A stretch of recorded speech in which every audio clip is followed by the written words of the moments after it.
Hello, my fellow reefers. Welcome back to the channel. So today is the episode. We are going to cut this little toadstool right here. You can see just all the chunks, that are coming off of it. I think I'll be able to get quite a few pieces out of it. But for this episode, I made the tank a little bit wider just so we can see a little bit better. And that way we don't miss anything when we go ahead and cut it. So, like I mentioned in the last episode, I did think of a real fun thing to actually kind of do.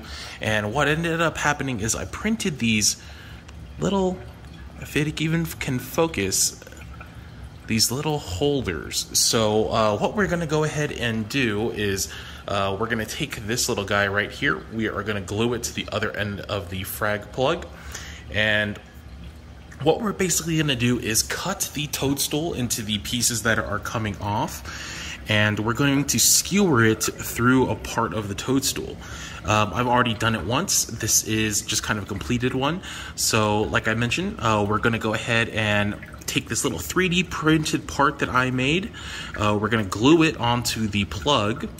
And then we use another piece of filament, which is the same 3D printer stuff. It's all PETG, so it is going to be reef safe.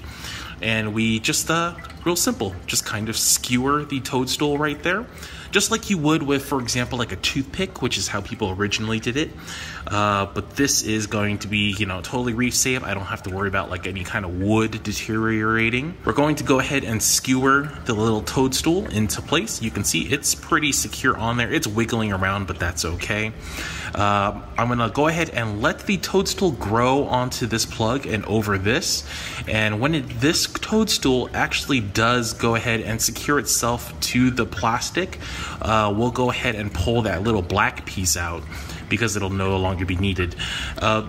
Obviously, I could leave the plastic in, but I feel like, the less plastic that's in the water, the better. So even though it won't hurt anything, I feel like, once it's secure, we can go ahead and just remove it. But this is basically what we're going to go ahead and be, trying out. I think it'll work pretty well. It seems pretty darn secure and kind of a real easy way to make sure it doesn't float off. I have tried cutting and gluing toadstools before, but I have noticed they do shrink and contract a lot if given pressure, and super glue does generate a little bit of heat. So the few times that I have done it, the toadstool piece just kind of slides right off the plug, like it contracts and just comes right off the super glue. So this is kind of the alternative way I thought might be able to work. We'll go ahead and try it out on all these pieces. I have varying pieces of different sizes, going from just little itty bitty bits to pretty big gigantic bits. But yeah, we're gonna go ahead and get this guy out of the water. I am not going to cut it in the tank. We're gonna go ahead and grab this guy, put it into my little orange bucket right here, and cut it in the restroom area. And the reason we're gonna do it outside of the tank is when you cut toadstools, they do release a little bit of like chemical warfare, or the little guts that are inside. It's like a slime cloud mist that kind of, seems like it'll harm other corals. So yeah, anything we cut off of the toadstool, we're just gonna let that cloud of disgustingness go into that bucket instead of just floating around the tank where it might cause problems. But we're gonna go ahead and get this guy out of the water now, get him into the bowl, and go ahead and get cutting. All right, so we have it in our little bucket right here, just to kind of show you guys. Ooh, it's pretty slimy right now. Just to show you guys all the little pieces. You have, for example, this piece right here that's just being held on by two little parts. So we can go ahead and cut right there, we'll have a piece. Same thing over there. Yeah, as you can see, there's quite a few pieces, quite a few holes that'll make a lot of great pieces. So I'm just gonna go ahead and cut little bits, just keep it in this water here. It's already pretty slimy, especially on top. So we'll cut them right into this little bucket right here. And after that, we'll go ahead and get them mounted.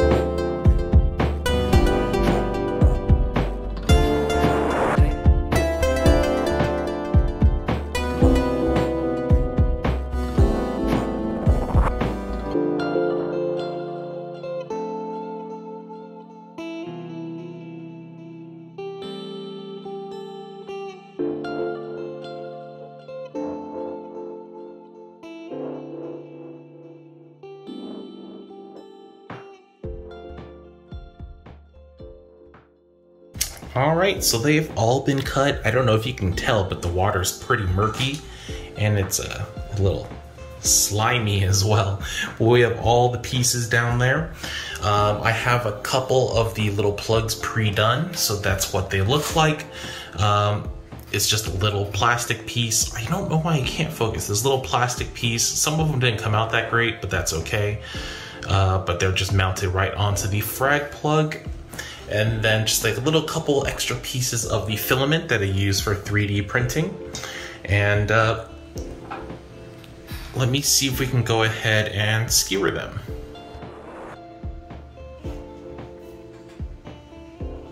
So we'll grab, for example, this guy right here. Even before it's mounted, it's actually pretty darn sticky. Oh, and if you guys are wondering what happened to my thumb, I slammed it in a door, so it's all screwed up. But yeah, not safe for work. But yeah, it's already pretty slimy, so if I was to glue this down, it would not stay, just because that slime coat would come right off. But what we're gonna do is basically just kind of try to wedge it in here. Let me see if I can. I think we'll have to do it like that. Or maybe, let me see. I think maybe if we do it like that, that's not the prettiest, but I think it'll stay.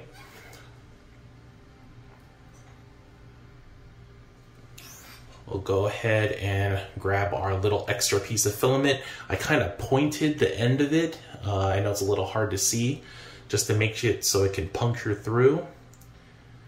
But go ahead and push. There we go. And it's nice and stuck. I know this one's probably not the prettiest. There's a couple pieces in here that are much more flat that'll puncture better. But as you can see, it isn't going anywhere. So we'll go ahead and just put that in the finished jar right there. We'll go ahead and do a couple more just to try to get the hang of it and, you know, get all these guys together. For the most part, it should be pretty simple. It's just gonna go right through. They puncture pretty easily. They just need a little bit of force, which doesn't help because the filament's kind of sharp. But yeah, we're just gonna make a bunch of pieces like that. Kind of took a while to figure out. And we'll be back and get them right into their tank. Okay, and that is pretty much it. So here is the mother colony, obviously super pissed off. I've cut them before, so he or she, I don't know, will, you know, come back pretty strong, so I'm not worried about that. And then here are the assortment of babies, and then my army of little Trocus snails. But all the babies are here, and they are mounted, so we're gonna go ahead and let these guys rest for a bit. Let them heal up and see how they're doing in a couple of days. The only other thing that I did do is because, like I mentioned, there are toxins when you cut toadstools. I did put a bag of carbon, and then my skimmer, well, I'm gonna have to fix that, but it's running a little wet right now. But yeah, we have the little bag of carbon just to catch any of those toxins and clean the water up a little bit. Oh, and actually, before we do end this episode, this is the next day. You can see all of these guys are nice and happy and open, except for the mama, which looks like a floppy pancake. But yeah, that is pretty much it. They look pretty good. We just, like I said, have to wait for them to encrust, which should be in about a week or so. And I'll see you guys in the next episode. For real this time. Peace.